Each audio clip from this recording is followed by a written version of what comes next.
کابل ښار کې داسې څه نه ښکاري چې قرنطین مراعات شوی وي. ګڼه ګوڼه له یوې ورځې بلې ته زیاتېږي. په ځینې سیمو کې اوس حالت د تېرو وختونو په څېر عادي دی او پیر او پلور بازار ګرم ښکاري. د مارکیټونو مالکان او هټیوال نیوکه لري چې یوازې اوس قرنطین په دوی مراعات کیږي او ښار کې ګڼه ګوڼه هماغه ده. نو دا قرنطین کوي یوازې نو د مارکیټ لپاره نه دی، ټول ځایونه بند وي. دلته اوس دی خلاص دی، مارکیټ دی بند وي. نو دا قرنطین نشو. قرنطین کوي خو په ټولو کې باید قرنطین مراعات شي. دلته قرنطین نه مراعات کیږي.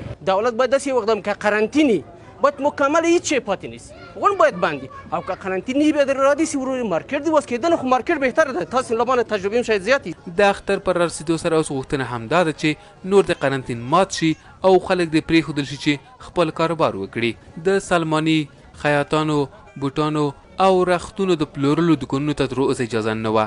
دا هغه کاروباریان دي چې د اختر مخې د ټول کار د مزدورۍ ورځې دي. هغه خیاطان چې هغه دغه کاروبار کم وي په دکان کې یو نفر یا 2 نفر وي، هغې ته باید اجازه ورکړي. موږ غوښتل خو دا ده چې زموږ د اختر مخه د دوکانونه باید واشي. خلک دې ته ضرورت لري، د خیاط ته، سلمان ته، دغه لباس پروشان ته، دغه ته خل ضرورت لري. دا ډېر مهم دغه دی. اول دا ما دکان بند ده، یو غریبانه غوندې دکان لرم، 2 ورځې نور راته روزي ونه رسېږي، زه مجبور غلا وکړم.